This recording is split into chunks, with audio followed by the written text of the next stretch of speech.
Oui, donc on est un mouvement de désobéissance civile non violente. Donc, et nous avons 5 groupes à Paris, 5 groupes locaux. Et il y a à peu près une cinquantaine de groupes en France. Et c'est un mouvement qui est aussi mondial, parce qu'on va retrouver des groupes évidemment en Angleterre, mais partout en Europe, en Afrique, en Australie, voilà, un petit peu partout. Et une de nos revendications, en fait, est la défense du vivant. Parce qu'autant sur on va dire, sur l'effondrement écologique, la neutralité carbone, tout ça, les gens sont alertés, le réchauffement climatique, il y a une bonne com. Au début, personne n'en parlait du réchauffement climatique en 2018, et puis bon, maintenant c'est quand même monté. Mais par contre, il y a quelque chose qui est assez grave un peu, c'est la perte des espèces, la perte de la biodiversité qui est énorme et qui s'est fait en très peu de temps et qui continue. Et là, effectivement, là, il n'y a plus personne qui en parle, ou très peu, ou pas suffisamment. Et donc là, on va vous faire un petit... je te passe le micro. Oui, voilà, donc une de nos campagnes va, alors c'était un petit peu le titre, désobéir, dénoncer, affronter les acteurs de l'agro-industrie pour changer un modèle agricole destructeur du vivant. Donc une de nos campagnes va, dans ce cadre-là, affronter les géants de l'agrochimie et leurs lobbies, qui sont vraiment un acteur majeur de cette destruction du vivant. Alors, on en parle un petit peu plus, tout de même maintenant, avec la loi du plomb. Donc on s'était dit, dans un premier temps, on va peut-être un petit peu vous demander votre ressenti sur la loi du plomb, les pesticides, ce qui s'est passé cet été. Ensuite, on pensait vous administrer un petit quiz ludique, justement, sur toutes les... qui va un petit peu avec les clients mesurer la gravité de la situation. Et puis ensuite, on va vous présenter un petit peu nos actions, justement, pour lutter contre ces géants de l'agrochimie. Et dans l'espoir, peut-être, après, d'échanger et de pouvoir recueillir de nouvelles idées. Voilà. Donc on va peut-être... Alors, vous pouvez vous présenter ou pas, et puis dire un petit peu votre ressenti sur la question du vivant, des pesticides. Si vous... Si vous voulez pas, c'est pas pas obligé, Voilà, pour l'instant, alors je Pour veux pas. l'instant, non. Voilà. Mais moi, Un petit ressenti à partager. ben oui, non, moi je fais rien, je suis pas militante, mais je Oui. suis à fond d'accord. À fond, d'accord. Oui, rapidement, peut-être sur la loi du plomb, rappeler que certes, elle a été en partie censurée, mais que grosso modo l'idée est passée, c'est-à-dire les fermes-usines, ce genre de choses-là, enfin, c'est ce qui me vient en tête. Mais c'est pas parce qu'on a bloqué, que le Conseil constitutionnel a bloqué l'usage de certains pesticides que cette loi-là, en fait, elle a une vision de l'agriculture qui se base sur l'agriculture industrielle, et que ça autorise l'extension de fermes pour des milliers je pense à milliers de porcs ou des milliers de cochons enfermés. Enfin, voilà, cette loi-là, elle est la poursuite d'un modèle productiviste industriel néfaste pour la biodiversité. Merci. Non. Un petit Bonjour, ressenti je suis François, je suis jardinier formateur, donc en bio, donc je connais un petit peu je suis écologue avant l'heure. Ah ben génial, on va vous passer souvent le micro alors. Voilà. Alors oui, la loi du plomb, effectivement, une petite partie a été retoquée, une petite partie, mais elle participe d'un mouvement, d'un système complètement destructeur. Et c'est loin d'être une victoire, sachant aussi que les pesticides, celui-là va être interdit, puis une molécule va rentrer sous un autre nom et va être autorisée. Donc c'est loin d'être une victoire, même si sur le coup on s'est dit, allez, on a un peu souri quand même, parce que ça fait du bien de temps en temps de se dire, allez, il y a quelque chose qui est passé, mais effectivement c'est rien du tout, on est bien d'accord. Alors, ce petit quiz, donc, on a appelé le rôle des pesticides dans l'effondrement de la biodiversité. On peut vous le passer. On a des crayons, vous pouvez juste le regarder. On vous laisse les 5-6 minutes peut-être juste pour parcourir les questions. On verra les réponses ensuite ensemble.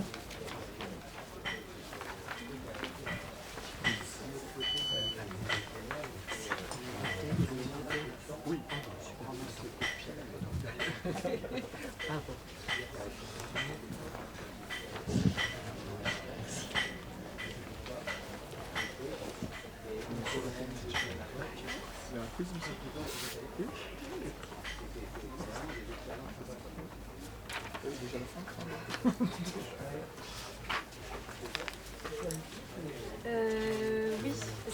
c'est choix multiples. Attention, parfois plusieurs réponses sont possibles, mais vous allez trouver très vite. Plusieurs réponses sont possibles. Passer des images parce que identifier les insectes. Ah non, c'est. Qu'est-ce qu'un insecte? Oui, lequel est un insecte. Ouais, c'est ça.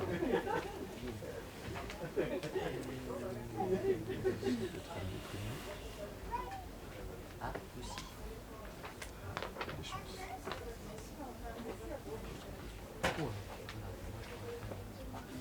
Ah, il y a plusieurs boutons. Non, ça, je sais. Je dirais non, mais c'est très possible.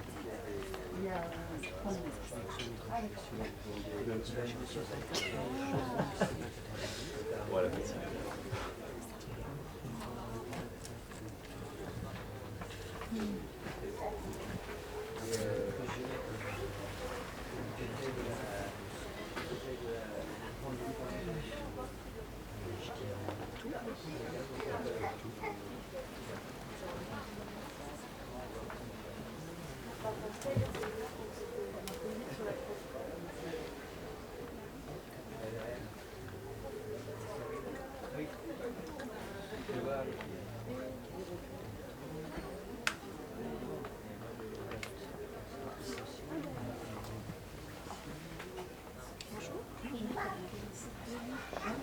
Bonjour.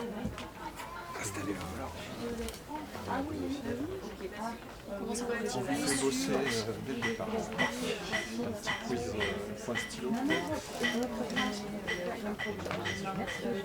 Ou inscrire 5 ans en papier. Peut-être mieux. Bonne chance.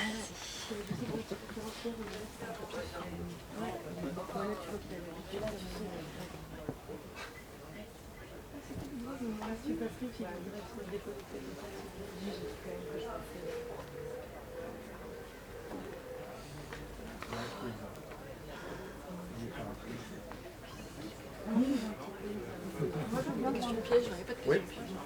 Venez. Non, mais j'ai ma cigarette, ça je reste Ah oui, d'accord. Non, je sais pas, je sens que la réponse c'est en préparation parce que je devine. Oui, c'est ça. Si je demande ça, c'est que. Il n'y a que la première question qui était un peu ludique, un peu sympa. Ça reste un peu moins.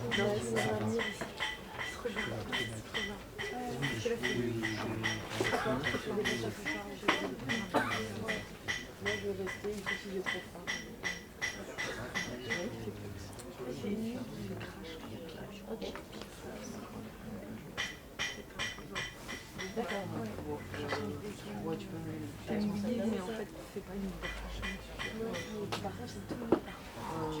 bon, je sais pas. On verra pas, de toute façon.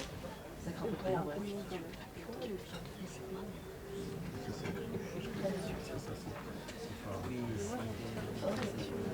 Ça marche.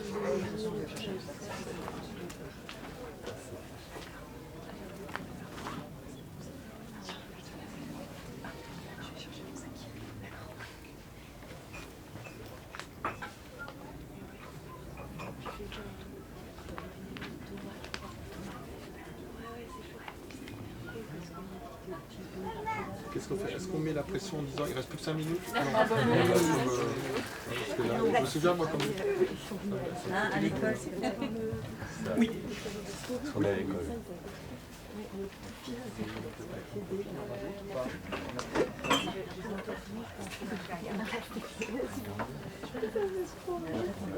À la forge.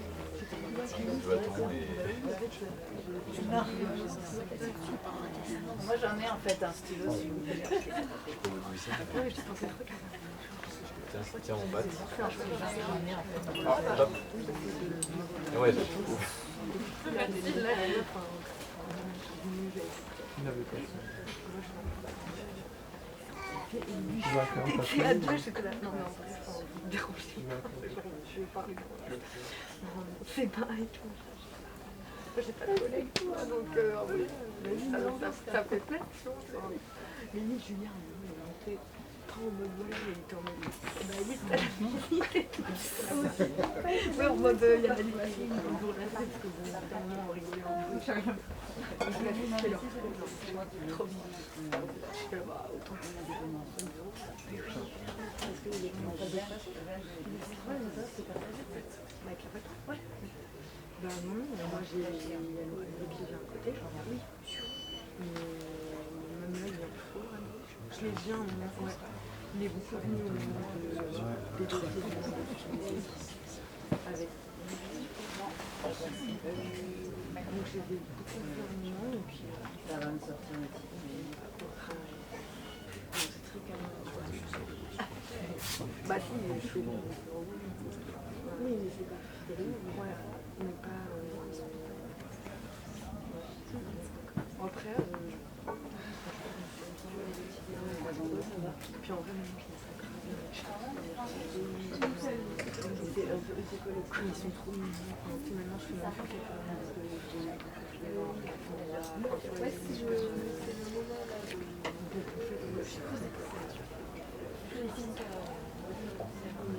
Le bureau, il est pas désagréable. Non, il est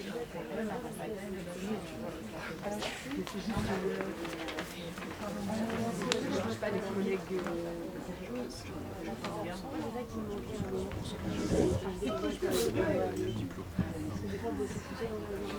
Alors je vous propose peut-être maintenant d'en parler un petit peu ensemble. Effectivement, vous avez vu, c'est un constat assez noir. On parle de santé dans ce quiz sur le rôle des pesticides dans l'effondrement de la biodiversité, mais pas que. Et effectivement, cet été, le Bois du Plomb, on a entendu parler beaucoup de santé humaine et un petit peu moins des autres questions qui se posent et qui sont tout aussi cruciales. Alors on a commencé par une petite question 1, identifier les insectes. C'était une manière d'entrer de façon un petit peu ludique dans le quiz. Les insectes, alors j'ai plus exactement les chiffres en tête, mais c'est une part énorme dans la biomasse animale terrestre. Et on verra surtout, ils jouent des rôles très importants dans nos écosystèmes. Alors vous aviez 4 noms: le citron, le sympétrum déprimé, le ramboutan ou le drille joyeux. Alors, lesquels étaient des insectes? Presque, il y avait un intrus. C'est le ramboutan, effectivement, qui est un fruit. Alors on a quelques petites images. Le citron, c'est le papillon. Exact, le citron, c'est un joli papillon jaune. Alors on a les petites photos qui vont avec. Voilà.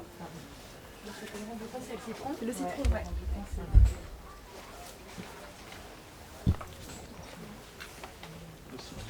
Le second, le drille joyeux, c'est aussi un insecte, oui, juste en dessous.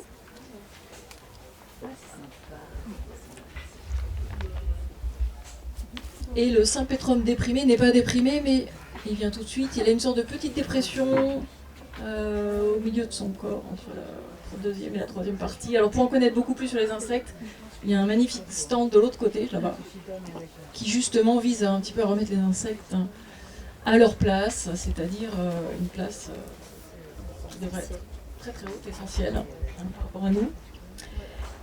Alors, donc ça, c'était quelques petites images pour entrer en matière. Et bien ces insectes, ils disparaissent. Donc la part de la biomasse d'insectes volant a disparu en Europe dans les zones protégées en 27 ans. Est-ce qu'on est sur 75%, 90% ou 40%, selon vous? Qui a disparu en très peu de temps finalement, en moins de 30 ans. On est à 75%. On est à 75%, sachant que dans les zones agricoles, on approche plus des 85-90%.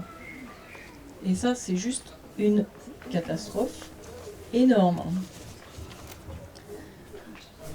Alors, un livre très intéressant sur le sujet, c'est « Et le monde devint silencieux » de Carol Carson, qui a été écrit dans les années 60, qui déjà à cette époque, cette dame aux États-Unis avait constaté la disparition des insectes. Rachel Carson, exactement. Et Stéphane Foucard, le journaliste au Monde, a écrit également un livre un petit peu en écho à ce livre de Rachel Carson, parle de la disparition des insectes. Dans cette étude, justement, où on donne le chiffre de 75% de disparition, de baisse de la biomasse d'insectes.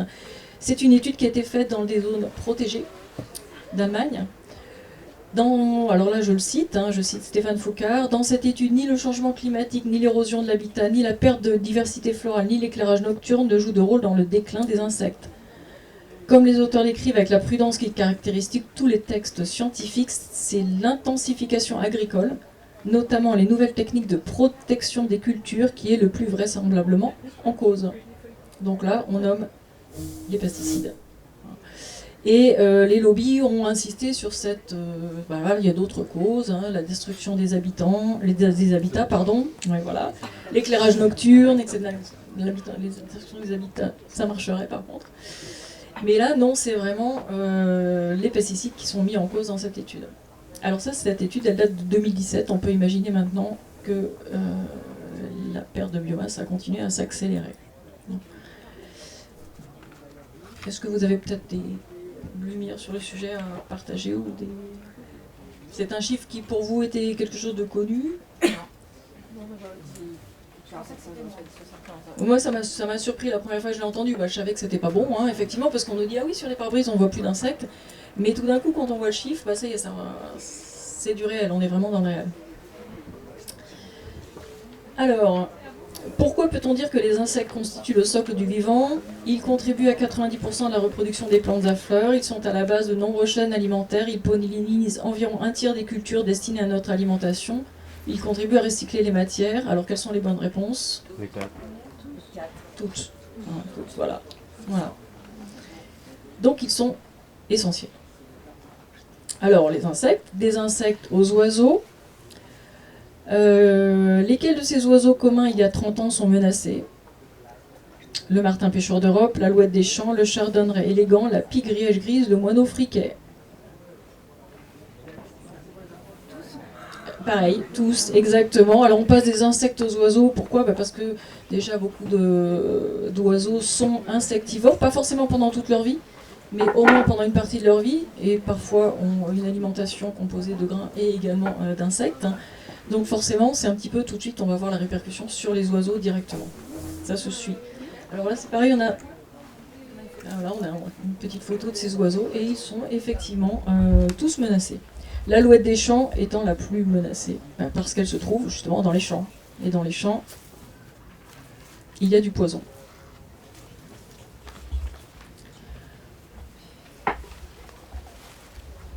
Est-ce que je te laisse lire les réponses? Alors, on est. Question 5. Comment fonctionnent les pesticides? En tant que les insectes, en attaquant les cellules et leur fonctionnement, en tant que les plantes. Et donc là.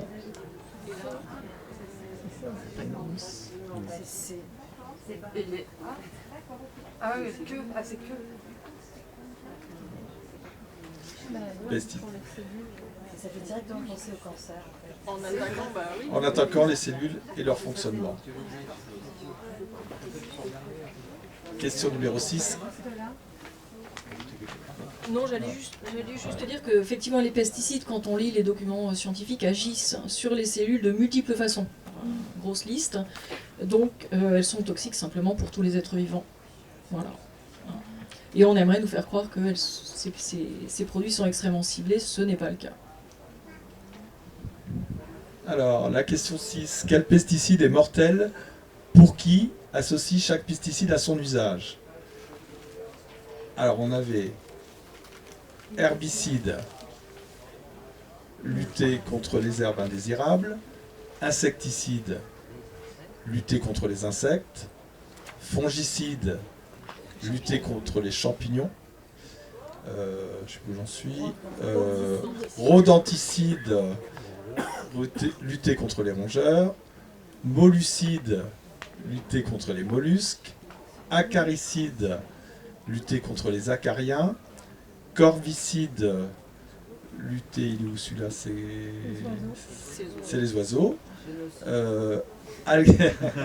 Gaza. Algicide, lutter contre les algues. Et nématicide, lutter contre les vers. Sachant que, on l'a vu à la question 5, et puis maintenant c'est simplement, ça a été étudié et c'est su, c'est-à-dire qu'un herbicide ne tue pas que les herbes. Alors, question numéro 7, combien de traitements sur une pomme? Oui. Un herbicide peut tuer des insectes, hein, puisqu'il s'attaque aux cellules de plein de manières, et donc en fait c'est simplement pas, c'est pas ciblé, c'est pas contrôlé. Ça va modifier les cellules. Alors ensuite, ces pesticides sont des molécules qui restent pendant très longtemps, qui passent dans l'eau, on le verra juste un petit peu après dans le quiz, et puis qui restent, on en trouve à moins 3000 mètres dans la mer qui datent. On trouve du DDT qui est interdit maintenant, enfin des molécules, disons, de ce produit, qui est interdit depuis un petit moment déjà. Puis rajouter en plus des plantes et des insectes, ça tue aussi les humains parce que par derrière, toutes les productions vont être impactées et les humains vont contracter des cancers souvent par après ça et ça tue pas que les plantes du coup, malheureusement. C'est pour ça qu'ils sont pleins armés de combinaisons quand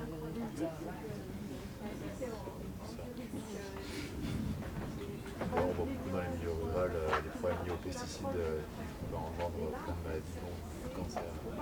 chez les répondants aussi. Oui, c'est les agriculteurs qui ont plus de problèmes effectivement de cancer. Hein. Mais, bon, là, maintenant ils se protègent plus, mais il y a quelques années ils ne se protégeaient pas. Oui. Oui, oui. Ouais, je ne sais pas si vous étiez vendredi, là il y avait le film, il y avait un film sur ça. Ouais. Un film d'horreur. Ouais.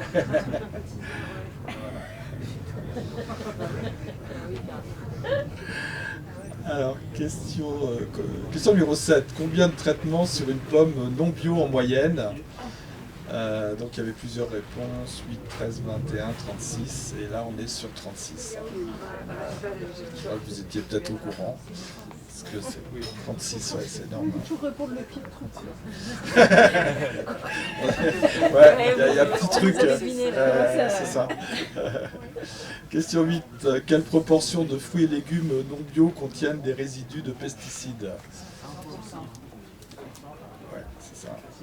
100%. Bien. Question numéro 9. Quelle est la différence entre agriculture biologique, agriculture conventionnelle et agriculture certifiée haute valeur environnementale? Alors juste en particulier sur l'agriculture haute valeur environnementale qui a été un petit peu lancée il y a quelques années. Non, rien à voir.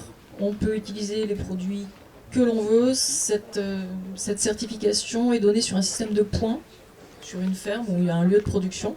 Et les points peuvent être gagnés dans différents domaines. C'est-à-dire qu'on peut utiliser des produits très dangereux et néanmoins recevoir la certification haute valeur environnementale. Alors il est conseillé dans cette certification, soyons vraiment très, très clairs, d'utiliser le moins possible de pesticides, d'herbicides. Mais il n'y a pas d'obligation et il y a moyen d'avoir la certification en gagnant des points ailleurs que sur ce sujet particulièrement.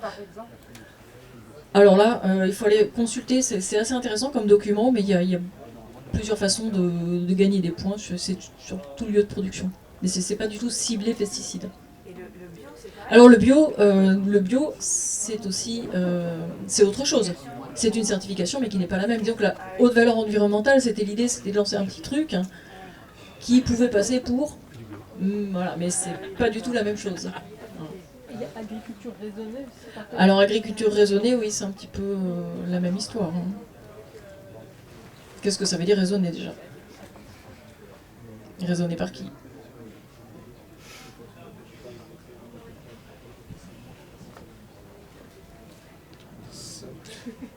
Question 10. Quelle est la part des surfaces agricoles en agriculture biologique en France en 2022? Je pense qu'on est sur ces mecs-là.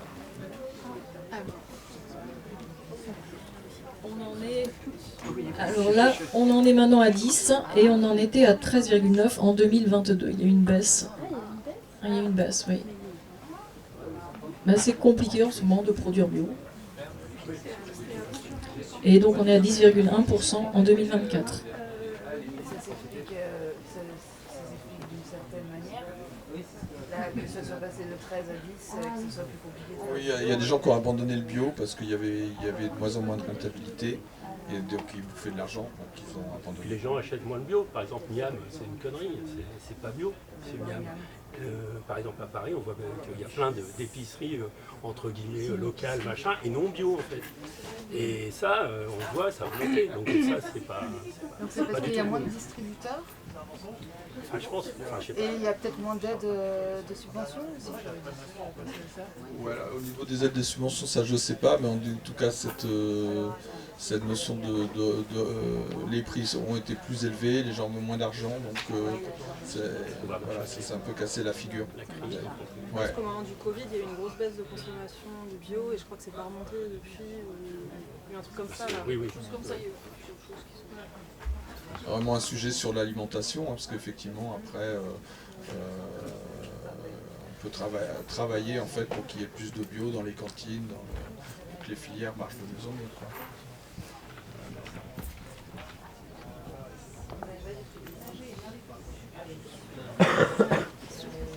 Qui sont les NIMA? Quel est le pourcentage de NIMA parmi les nouveaux maraîchers?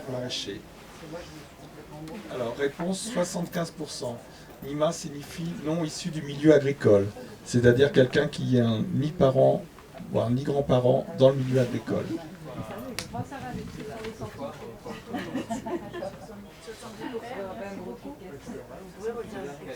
75.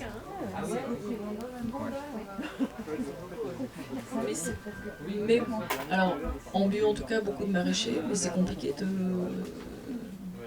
d'avoir un salaire quand on est maraîcher bio. Enfin, pour en avoir parlé à plusieurs, c'est voilà, en tout cas, c'est assez régulièrement le deuxième salaire dans un couple, par exemple. Question 12. Pourquoi nos forêts sont-elles en train de mourir? A. Les épisodes de sécheresse, les maladies comme le scolite de l'épicéa, la sylviculture intensive mono-essence, des incendies.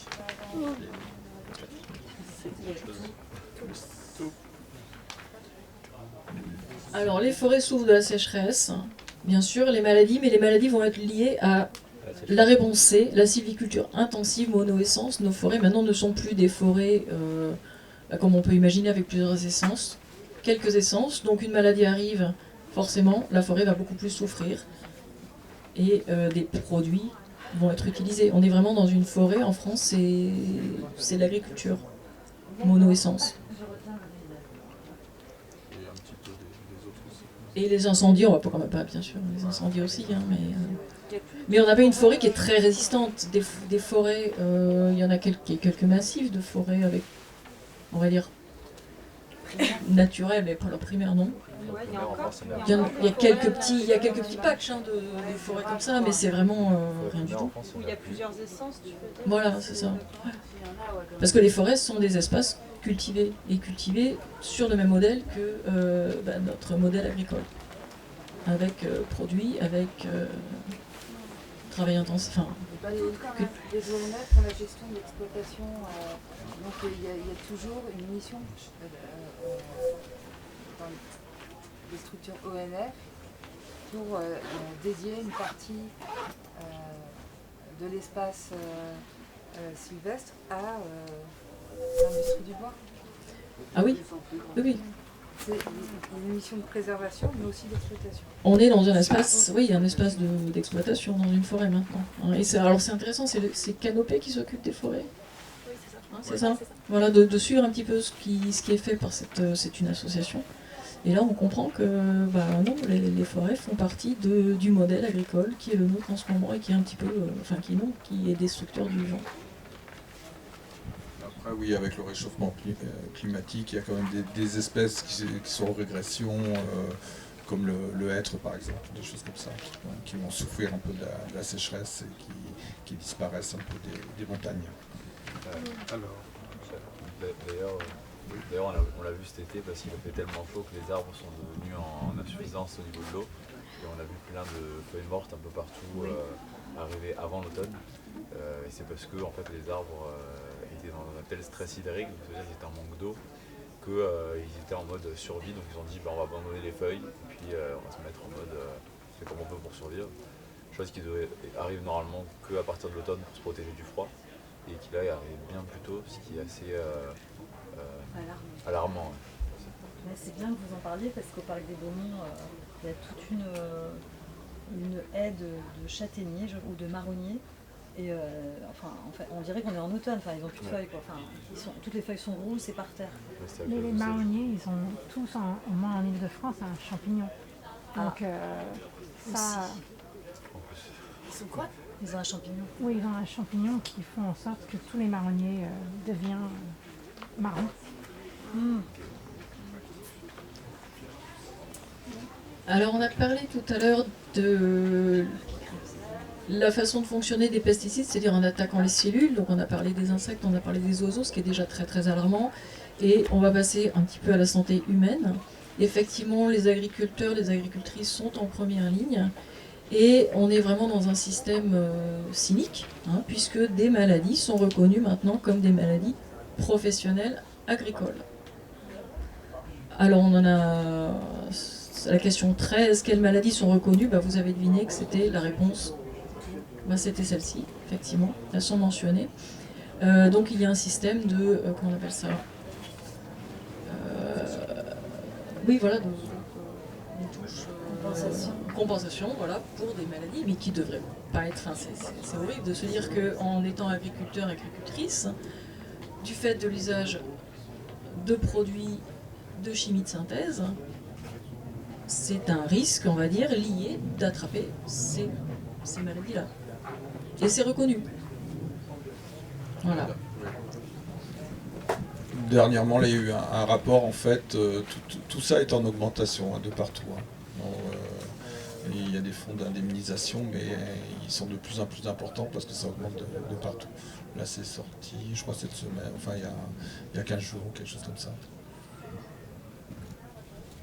Oui, je voudrais rajouter que dans le milieu médical, tout le monde s'en fout complètement, c'est très mal enseigné, les médecins connaissent très peu ça, et les déclarations de maladie professionnelle, oui, mais effectivement, il faut le déclarer, c'est toute une démarche, je ne sais plus très bien, mais c'est compliqué, et après on a remboursement à 100%, mais ça prend du temps, c'est pas au début, et puis en plus, il faut que le médecin comprenne un peu, etc. Et le problème, c'est que la plupart du temps, en fait, c'est pas du tout enseigné ça, pas du tout, je veux dire, dans les 6 premières années de médecine, très mal au niveau de l'internat, enfin, c'est-à-dire de la spécialisation, et en plus, quand on met en exergue ces choses-là, enfin qu'on dit tiens, ça peut être une relation avec la maladie professionnelle, peut-être 90% de vos collègues, enfin des collègues médecins, qui vont dire ah ben non, on n'est pas d'accord, non, c'était pas ça. Donc ça c'est un sujet brûlant. Enfin, et surtout comment impliquer les médecins là-dessus qui malheureusement sont pas, entre guillemets, sont pas sélectionnés là-dessus. Enfin bon. Et c'est vrai que c'est le médecin qui va diriger le malade. Voilà. Tout à fait. Et pour avoir entendu justement des interviews de médecins qui disaient, voilà, avoir la visite d'agriculteurs, tel cancer, c'était le médecin qui avait dit, ah bah oui, dans les grandes plaines céréalières, bien sûr, vous n'êtes pas le seul, il y en a beaucoup. Et alors là, c'était un médecin au courant et qui dirigeait bien les patients comme il fallait, mais c'était assez terrible de lire ce témoignage de médecin.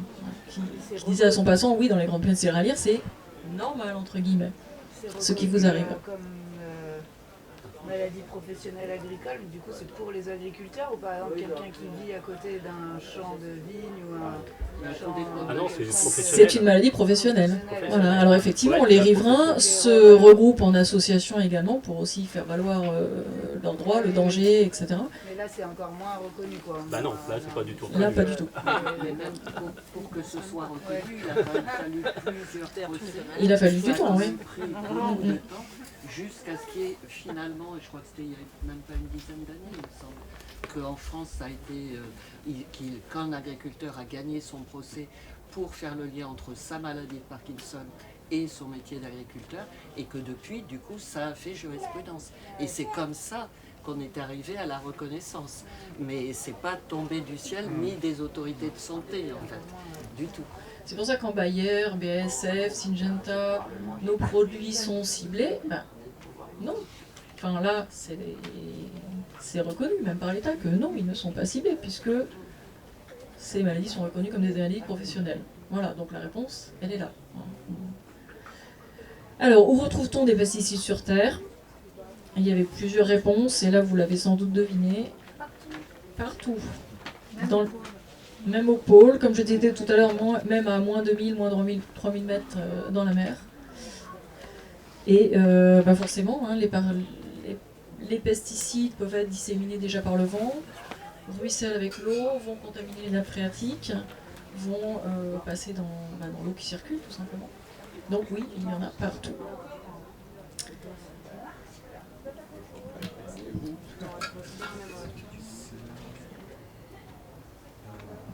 Qui est exposé à l'empoisonnement par les pesticides? Les agriculteurs, les fleuristes, les riverains des surfaces agricoles, tout le vivant.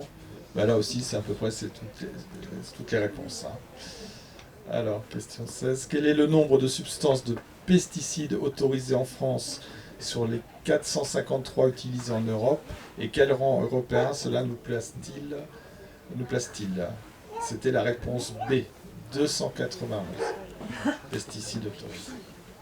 Et on est supérieur de 33% à la moyenne européenne. Alors que nos ministres de l'Agriculture essayent de véhiculer l'idée que la France serait brimée par rapport aux autres pays d'Europe. Hein. C'était un petit peu l'idée de la loi du plomb, c'est « Ah bah non, il y a des choses qu'on n'a pas le droit d'utiliser chez nous, mais…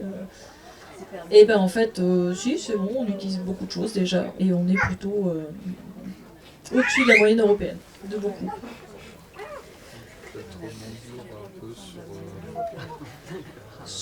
Donc ça nous fait combien de temps? C'est la première fois? Au-dessus, c'est quel rang?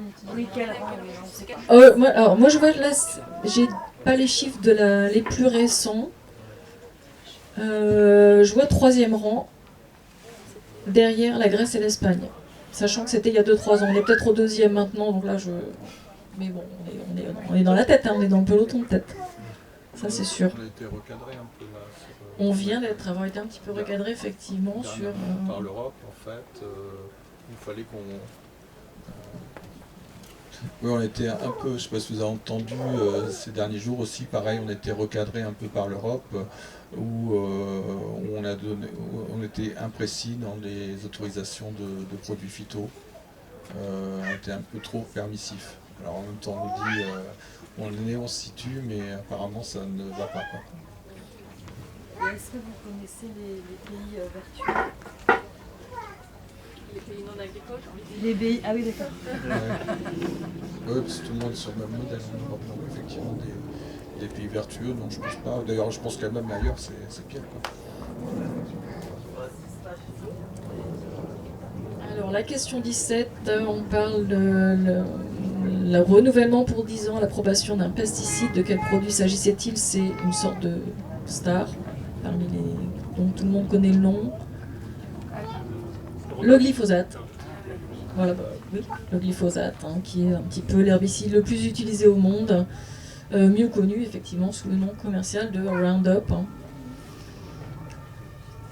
Il est interdit, je pensais qu'il était interdit le glyphosate. Non, il n'est pas interdit. Il est interdit pour les particuliers.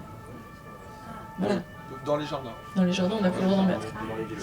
Alors, bien pour les... Voilà, mais pas... Et dans les villes, oui, depuis la loi Labbé, on n'en met plus pour désherber dans les villes, tout à fait. Mais...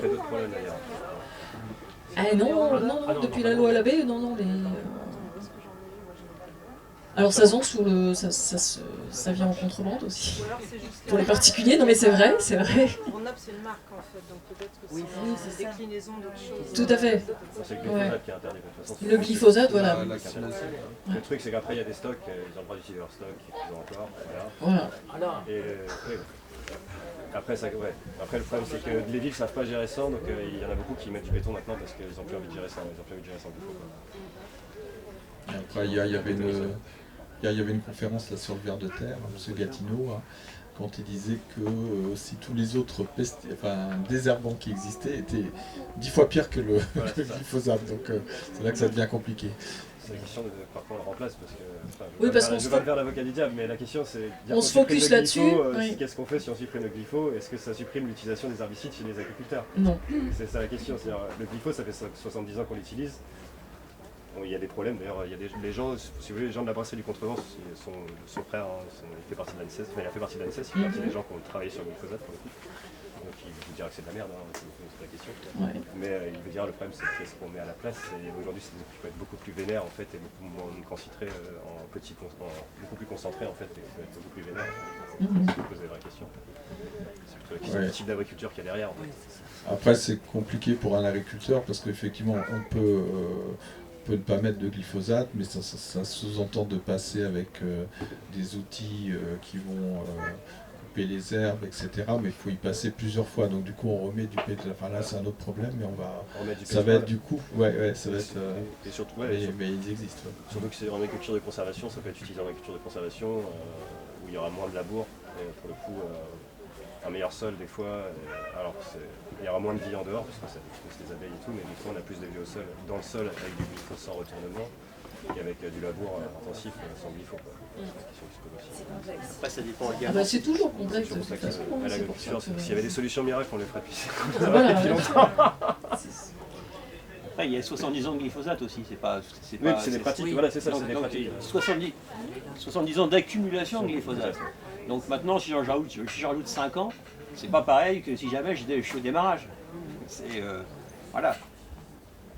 Alors ensuite, voilà, les questions qui suivent, bon, simplement pour vous, c'était... Oui, bien sûr.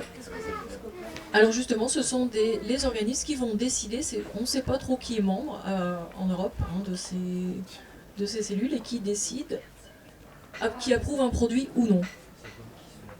Donc en fait, le fonctionnement pour la mise sur le marché est totalement opaque. On ne sait pas vraiment qui décide, mais ce sont les SCOPAF à Bruxelles. Voilà. Et les membres sont tenus secrets, on ne les connaît pas. C'est vraiment tenu secret? Oui. Ah oui. Ah ouais. On ne sait pas qui. Voilà. Alors, face à ça, on a voulu un petit peu, nous, à Extinction Rebellion, on voit alors on se pose la question des insectes, le vivant qui disparaît, les espèces qui disparaissent, et on continue à étudier le problème. On voit que les firmes agrochimiques, on regarde un petit peu, on se documente, sont très très puissantes, sont soutenues par des lobbies. Alors on se dit, nous, comment apporter un petit peu notre pierre pour les combattre, quand on voit la situation. Alors nous avons une campagne qui s'occupe actuellement un petit peu d'essayer de mener des actions contre ces géants de l'agrochimie. Notre but pour l'instant c'était déjà aussi un petit peu de mettre en lumière le problème, ce que l'on fait par des activités comme des rencontres justement, en admissant ce petit quiz et puis en parlant un petit peu de toutes ces questions. Et on va ensuite mener des actions un petit peu coup de poing. Notre arme, c'est la désobéissance civile, donc le blocage, on sait faire, donc on peut bloquer des unités de production, essayer d'avoir dans la presse un petit peu de relais, de l'information, essayer ainsi de faire un petit peu changer les choses. Et puis on a aussi des actions que l'on essaye de développer un petit peu partout en France et qui vont avoir un petit peu pour but aussi de faire en sorte que le problème il reste dans l'actualité, parce que souvent l'actualité un problème chasse l'autre et puis hop un jour on se dit c'est pas bon et puis le jour d'après on parle d'autre chose. Donc on essaye d'avoir des actions mensuelles reprises très facilement au niveau des groupes, ce qu'on appelle nos groupes locaux qui se trouvent partout en France. On fait des kits d'action sur un thème chaque mois. Et on les publie très régulièrement. Ils sont aussi accessibles d'ailleurs si on n'est pas forcément à Extinction Rebellion. Alors, comme exemple, on a fait des actions mensuelles dans les supermarchés, des actions d'étiquetage. C'est-à-dire on rentre dans un supermarché et puis toc toc toc, on met des petits papiers simplement pour dire le pourcentage de fruits et légumes contenant des pesticides, des résidus de pesticides. On les glisse, on les scotche sur les petites réglettes. Donc ça c'était au mois de juin il me semble. On a également eu le thème de l'eau empoisonnée, où partout en France un petit peu des groupes sont allés interpeller leurs fournisseurs d'eau, qui sont aussi... Alors soit c'est une régie en France, soit ce sont des fournisseurs comme Veolia, SOR. Voilà, donc aller les interpeller sur place avec des pochoirs, des pancartes, au vu de tous, soit des actions aussi un petit peu plus théâtrales. À Paris, on a mis des pochoirs devant les fontaines, la bien connue. Comment s'appelle-t-elle? Oui, voilà, c'est ça. C'est ça, donc pesticides, galop empoisonnés.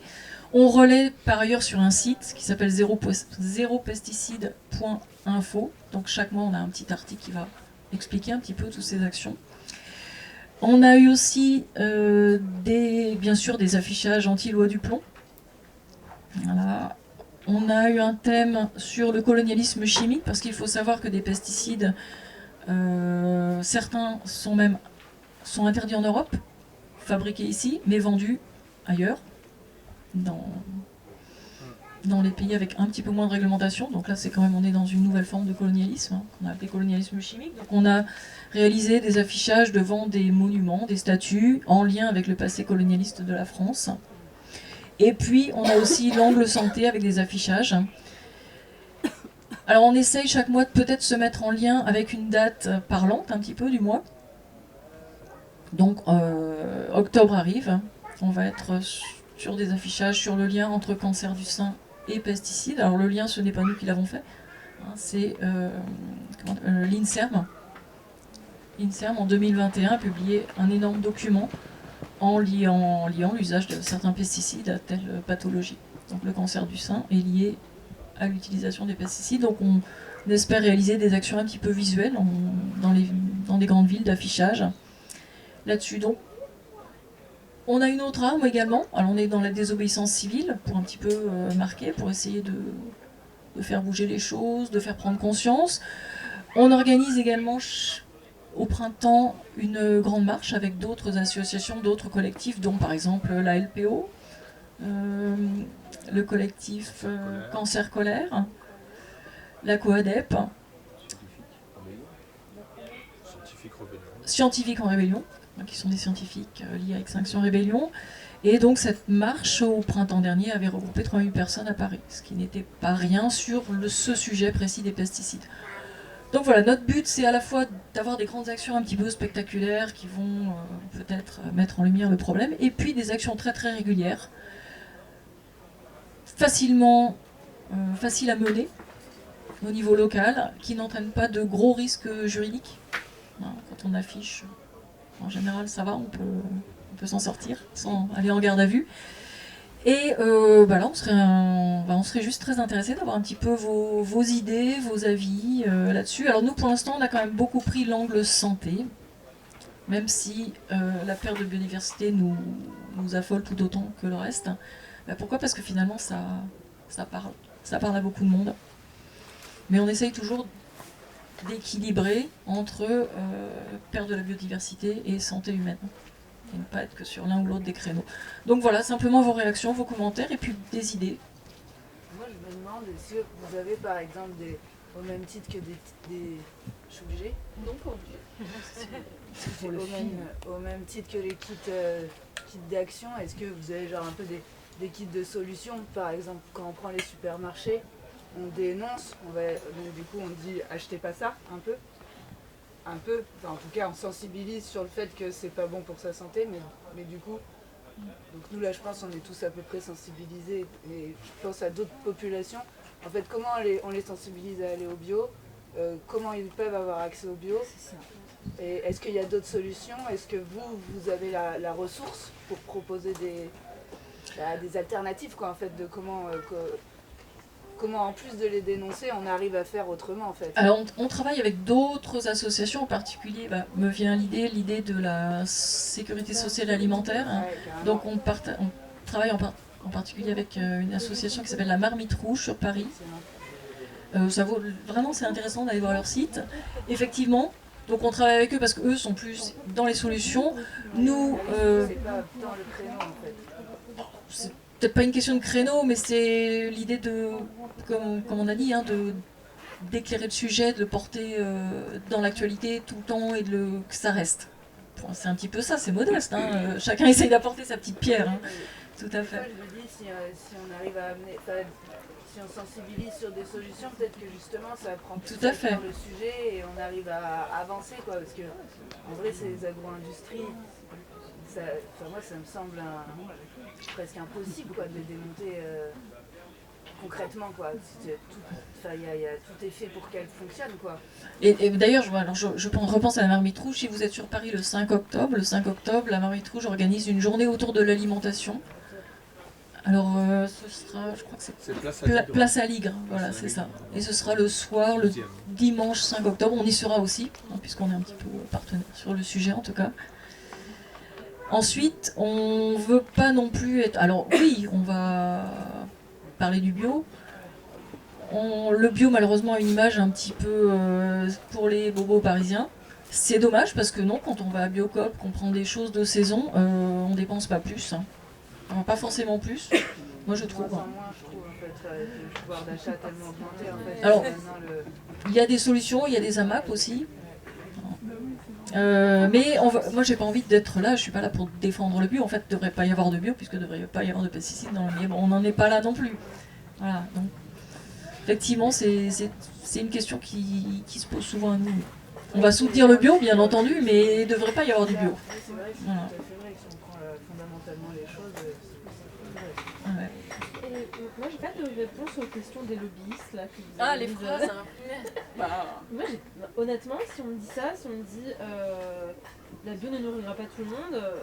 Alors oui, sauf que l'INRAE. Sans pesticides, on va mourir de faim. Je n'aurais pas les arguments vraiment pour répondre en fait. Bah, alors, moi je ne suis pas d'agriculteur sans solution. Bah, oui. Alors la première c'était sans bio on ne peut pas nourrir le monde. Alors justement, pardon. Les agriculteurs, ouais. Dans le monde, il y a beaucoup de pays qui ne fonctionnent pas avec l'agroforesterie, avec l'agro-industrie, pardon.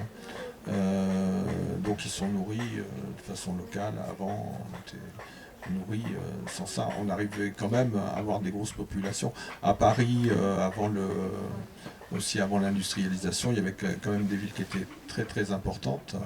Et Paris, plusieurs millions, ils étaient nourris avec la ceinture parisienne. Il n'y avait pas de chimie ou très peu. Ouais, donc c'est de revoir en fait sa consommation. C'est le bio ne nourrira pas tout le monde si on continue de se nourrir comme ça et de consommer à fond plein de choses. Mais en fait, si déjà chacun revoit sa consommation plus bas, déjà le bio il peut plus répondre à tout ça. Il y a une histoire de consommation quand même un peu dans tout ça. Je te laisse la parole juste après. J'allais aussi ajouter qu'on se base aussi sur le travail des scientifiques et des chercheurs. Et il y a un document de l'INRAE qui est sorti, dire comment faire sans pesticides. Donc l'INRAE, c'est pas n'importe quoi, c'est un organisme de recherche. Non, pas du tout. Non, mais c'est simplement que moi je peux pas, voilà, je vais pas développer le truc, mais il y a une prospective.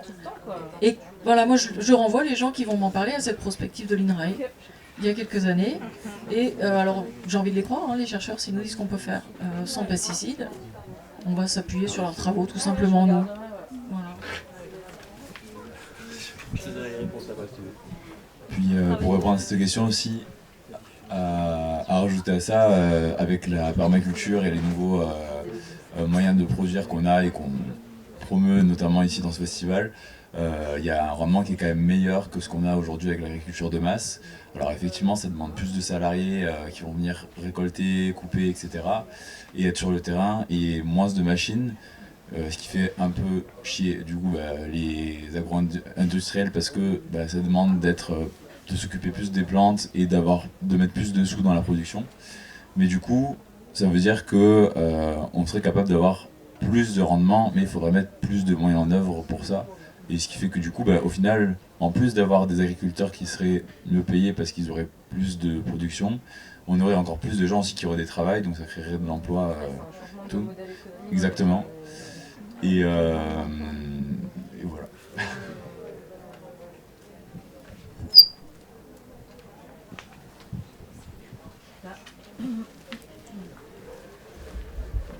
Pour moi, il y a quelque chose qui m'a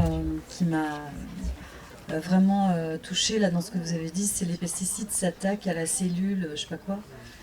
Et ça, ce serait intéressant pour moi qu'on m'explique simplement comment ça fonctionne un scientifique et comment il s'attaque à une cellule vivante.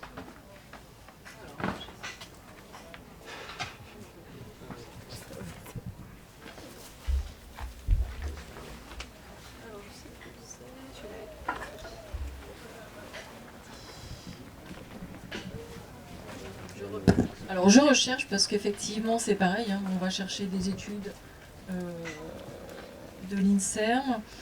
Alors c'était où ?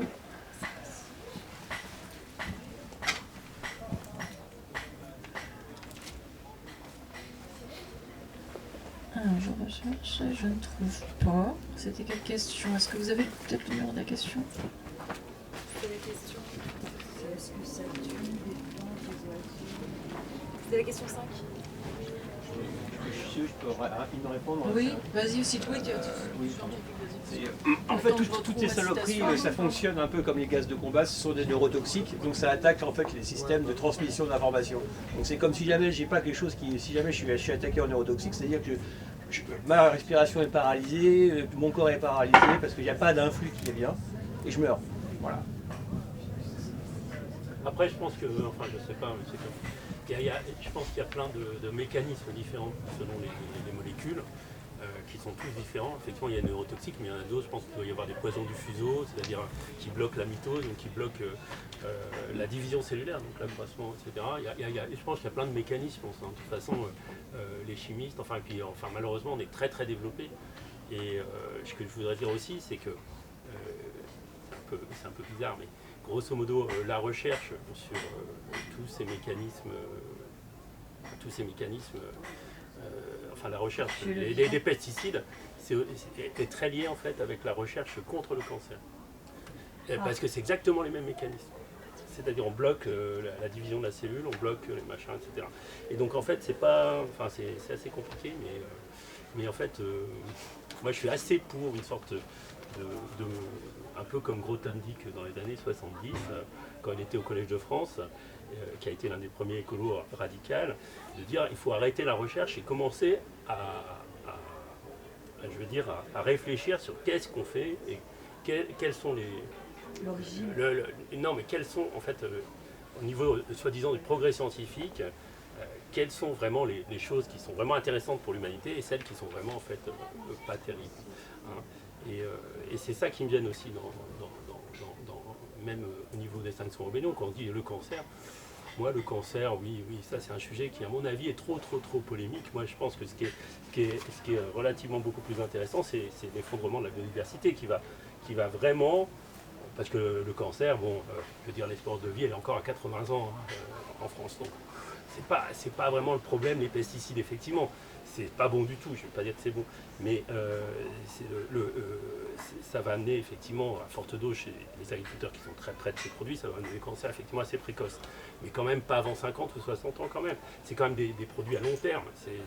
C'est toxique à très long terme et c'est très compliqué le cancer. Il faut 50 mutations pour faire un cancer. Donc il faut 50 attaques. Donc il ne faut pas que des pesticides, c'est lié à plein d'autres choses. Donc 50 agressions, si vous voulez, pour faire un cancer. Donc c'est très très compliqué. Mais le problème, ce qui va arriver plus à l'extinction de l'humanité, c'est l'extinction du vivant, quoi. Parce que là, on est en train de laminer le vivant, très clairement. Là. Disons que sans insectes, en fait, nous, notre survie, nos chances de survie sont nulles. Enfin, je crois qu'on en est là. Ouais. Je pense qu'effectivement, ouais, les insectes sont super importants et c'est d'ailleurs eux qui nous mèneront à l'extinction avant le cancer, effectivement. Mais de parler de ce sujet-là, je pense que ça permet à nous mettre sous les yeux, nous en tant qu'humains, les impacts que ça a sur nous, parce que la plupart des humains sont pour la plupart intrinsèquement plus concernés par notre espèce à nous, ce qui ne devrait pas être le cas d'ailleurs.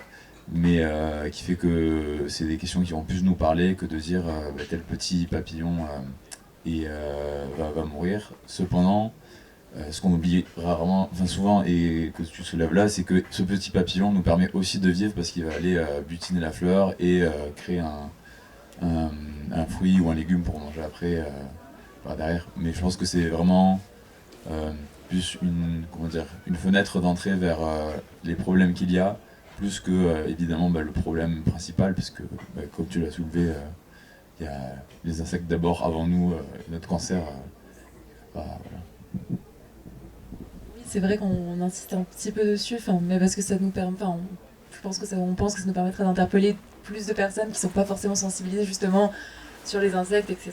Et ensuite de les amener vers ça. Vers l'extinction de masse. Peut-être si on aurait fait une pétition contre la mort des insectes, alors je suis pas sûr qu'il y aurait 2 millions. Ouais. Voilà, enfin ce que je voulais souligner, c'est un peu dans les perspectives, c'est l'évolution en fait des cancers qui augmentent de façon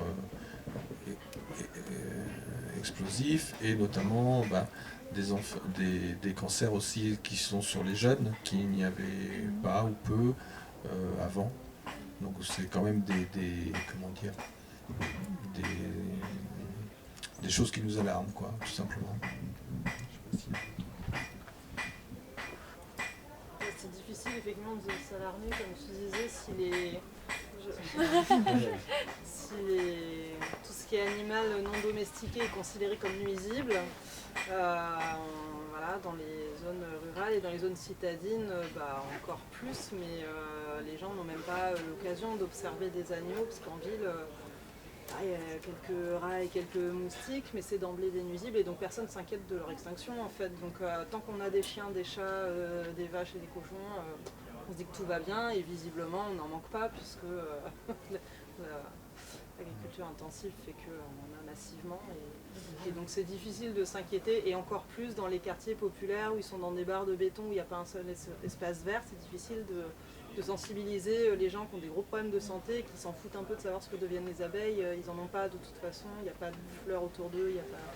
Moi ça me questionne beaucoup le fait aussi que certaines populations sont coupées l'opportunité d'être sensibilisées, parce que c'est bien d'aller faire place d'Aligre, mais il y a aussi des endroits où ce serait vraiment opportun d'aller, et les gens ne vont pas aller eux à Paris s'intéresser, ils viennent même pas ici en fait, alors que c'est à côté de chez eux. Oui, je pense que c'est un petit peu un lancement d'essayer de le faire à un certain endroit, sur la sécurité sociale de l'alimentation, pour avoir au moins une sorte d'expérimentation, mais oui. Alors dans les écoles, il y a un gros travail pédagogique à faire, qu'il faut faire, qui se fait déjà, enfin moi je suis enseignante, oui, qui se fait déjà, mais ça prendra du temps, et le temps finalement on n'en a pas tant que ça. Donc c'est pour ça qu'on essaye un petit peu de mettre le problème en avant et puis de lutter. Après il y a quand même des points positifs sur cette loi du plomb. Ça a quand même mis cette pétition. Alors en extinction, généralement, on n'est pas comme les pétitions. On a toujours pensé que ça servait à rien, etc. Même les marches, on pensait que ça ne servait à rien. Plutôt des actions. Enfin là, dans ce cas précis, la pétition, tout d'un coup, les gens ils sont montés en puissance un peu pour savoir ce que c'était les nicotinoïdes, etc. Et ça a mis le point en fait dans les médias, sur les élevages intensifs, sur tout ça. Tout le monde s'est un peu intéressé à ça dans les entreprises, dans un petit peu chacun. Donc c'est quand même... on voit que les gens quand même sont... Enfin je trouve ça très positif. Là où on n'avait pas grand chose de positif, tout d'un coup, toutes ces personnes, et c'est pas qu'une pétition, parce que c'était pas qu'un clic à faire, il fallait quand même aller chercher ces codes, ces machins. Donc il y a quand même des espoirs à avoir, malgré, même si le truc paraît tellement très large, très fort, etc. Il y a quand même toujours des possibilités de... Donc on a fait la marche, on a dit on se dit quoi, il y aura pas grand monde, parce que l'actualité est comme ça, les gens ils ont leur vie, etc. Finalement il y avait eu 3-4 000 personnes, voilà, donc ça a quand même pas mal bougé. Mais après c'est ça, c'est qu'il faut que ça soit dans les médias, il faut que les gens ils se bougent un peu, etc. Et ça c'est un signe aussi qui est intéressant, je trouve. Je vous laisse quelque chose. Moi je veux juste témoigner que par exemple, j'étais pas consciente que les insectes c'était aussi important. Tu vois, les abeilles, c'est quelque chose de... Voilà, les abeilles où je suis... je donne aux assos qui défendent les abeilles. Aujourd'hui, j'ai appris un truc quand même, voilà. C'est super. Et les abeilles, c'est important, mais c'est vrai que les abeilles, c'est pareil, on les met un petit peu devant, parce que les abeilles, ça parle, mais en vrai, le sympétrrum déprimé, tous ces insectes sont tout aussi importants. Qui est nouveau pour moi. Voilà. Et il y a le stand, oui, d'ailleurs, allez jeter un petit coup d'œil au stand, justement. Je suis allée voir là-bas et j'étais assez perplexe. Je vais y retourner. Et on travaille ensemble, et un de nos buts, un de nos projets, c'est de mettre en place une journée mondiale des insectes. Ah, c'est une bonne idée. Donc à venir. Ouais, c'est ça, d'avoir des récits un peu positifs. Voilà, donc Ouais, parallèlement à c'est pas en avoir peur, ces quoi. luttes et puis cette mise en avant des maladies, attention, les pesticides, c'est dangereux pour la santé humaine, on essaye aussi de, voilà, on va essayer de faire une journée mondiale des insectes dans Changer les représentants. commencer. Oui, changer les représentants.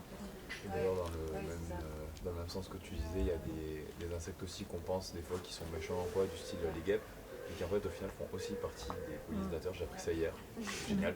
Et les frelons? Et frelons, ça dépend lesquels. Mais les frelons asiatiques qui ont été importés, eux, posent beaucoup de problèmes dans l'agriculture, effectivement. Mais pas tous en fait. Pas tous, ouais, parce que les frelons européens, eux, font déjà partie en fait de. Ne pas forcément nous attaquer, quoi. Ensuite, nous, directement, non, mais c'est une question d'environnement en fait. Les animaux, ils ont une chaîne alimentaire, etc.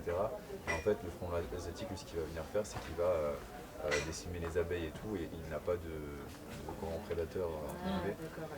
C'est le problème spécifique de Schwab, vu qu'il vient d'un autre pays, du coup, il est plus, comment dire, un peu plus fort, entre guillemets.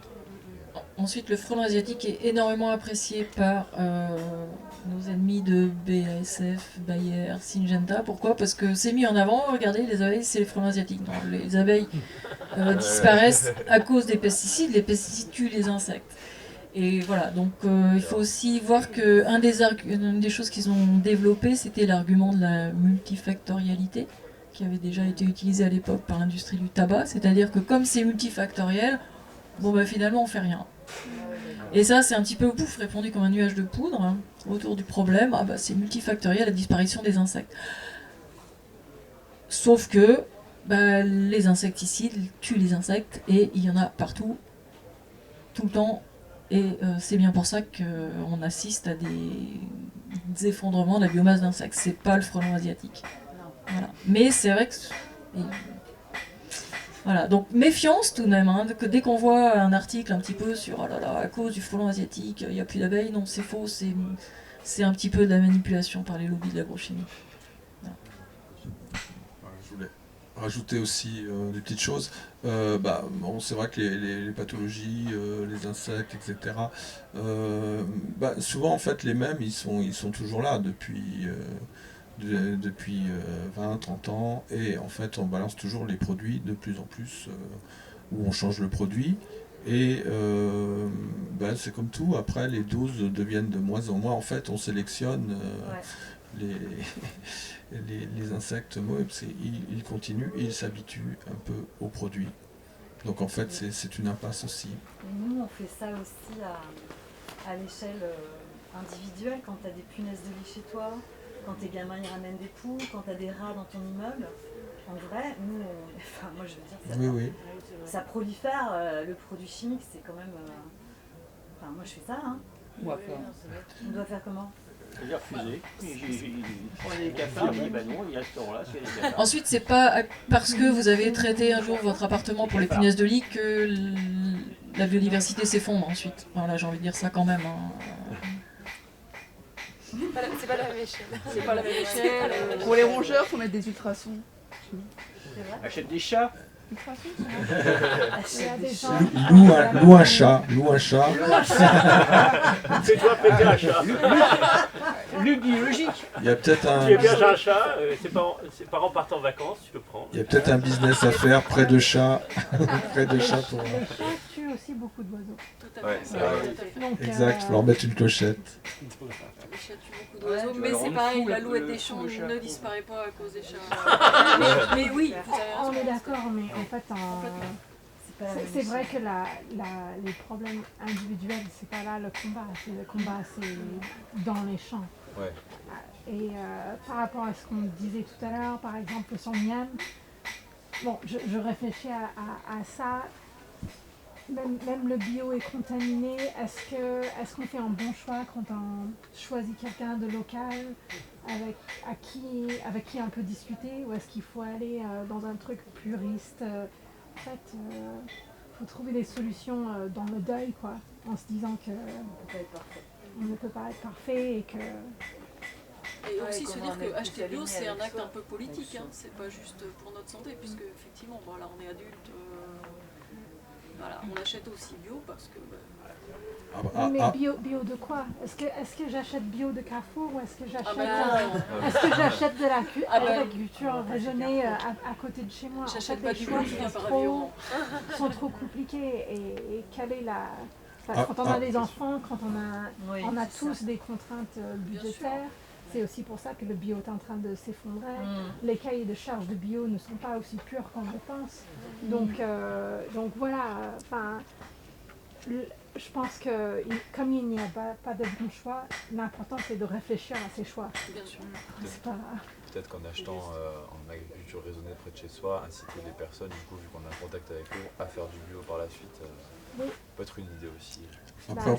C'est un dialogue, on ne peut pas dire qu'on repousse des gens qui sont aussi contraintes à gagner leur pain. Oui, après, oui, c'est une certification. Après, on peut avoir des agriculteurs qui ne veulent pas être dans la certification, qui prennent peu ou pas de pesticides. Voilà, ils sont locaux et c'est intéressant de travailler avec eux. Mais après, moi je le dis pour tout, en fait, on est pris dans un système. Il ne faut pas essayer de se culpabiliser parce qu'on n'a pas fait ci ou pas fait ça. Bon, c'est très dur de lutter dans un monde où, quoi qu'on fasse, quand on sort, on tombe quand même dans pas mal de choses. Il n'y a qu'à voir les supermarchés, toute la base de sucre, on sait ce que ça produit. Bon, il y en a quand même à portée de bras, quoi. On passe avec son enfant, au bout d'un moment, bah oui, le paquet de bonbons qui est devant. Bah oui, c'est la réalité. Juste un point, moi, c'est pas parce que quelqu'un doit gagner sa vie que j'aurais forcément, je un peu dur, pitié de lui ou d'elle.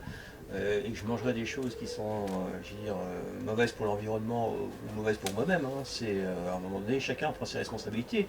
Il est également responsable de produire ces choses-là. Voilà. Donc c'est pas à déporter aussi, oh bah mon Dieu, je lui rends service. Non. Chacun fait ses choix aussi.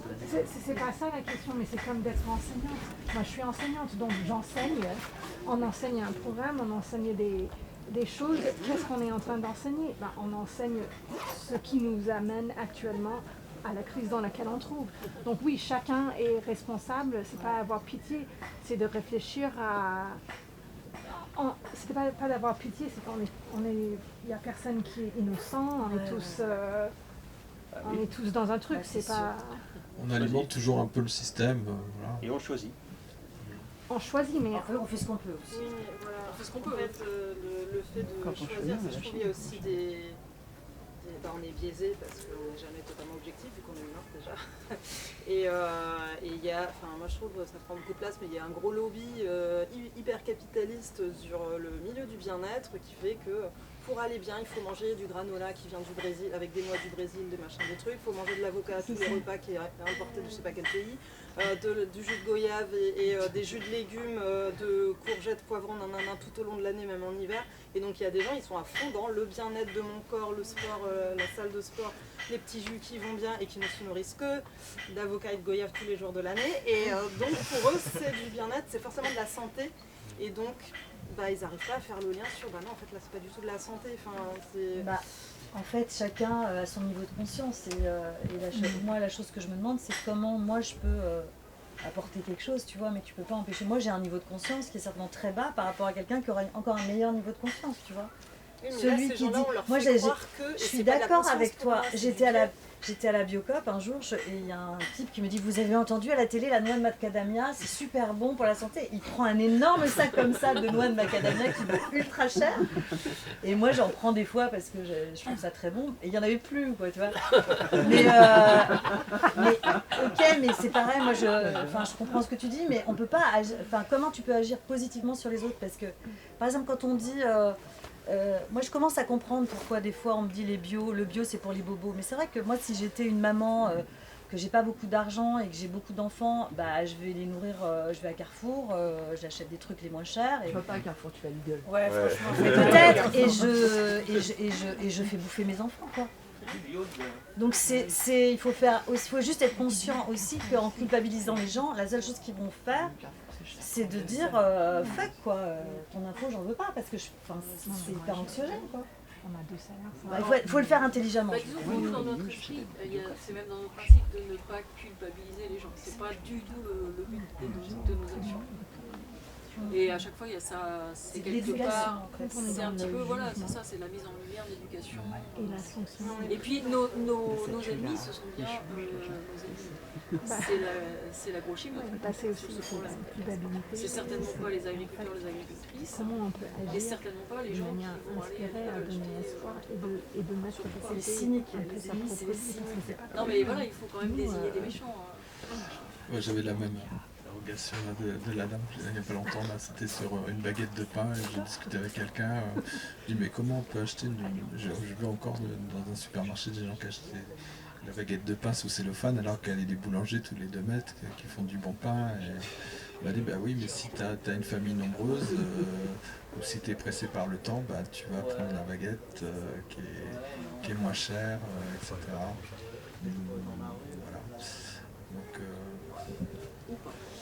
Voilà. Donc mais après il y a des voilà le bio peut être un peu plus cher, etc. Parce qu'au départ quand il y a eu du bio les gens ils se moquaient un peu, c'est quoi, et puis en fait maintenant ils sont très, très preneurs du bio, mais après il y a des gens qui ont largement les moyens et qui peuvent en fait acheter bio assez facilement, et aussi ça permet en fait à une filière de rentrer un peu dans la chose. Mais le but aussi, quand on achète du bio et que ça permet à une filière de se développer, c'est aussi que ça soit pour le grand public. Et donc le grand public, c'est justement ceux qui vont à Carrefour et à Lidl. Et donc, et du coup, on est en train aussi de soutenir une industrie capitaliste massive. Donc, je sais pas, je veux pas...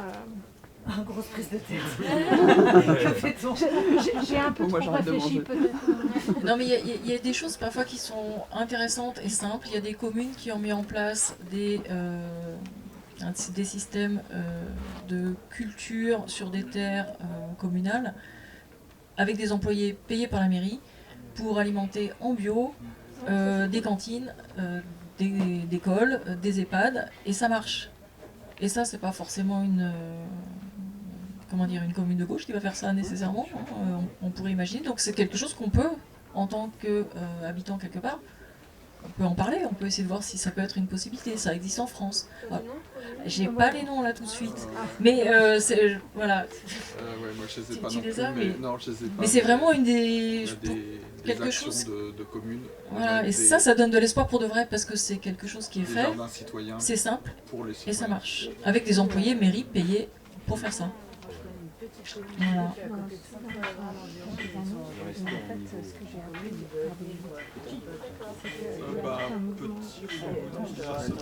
L'extrême droite ou le droite. Tu peux pas avoir des grosses structures qui vont penser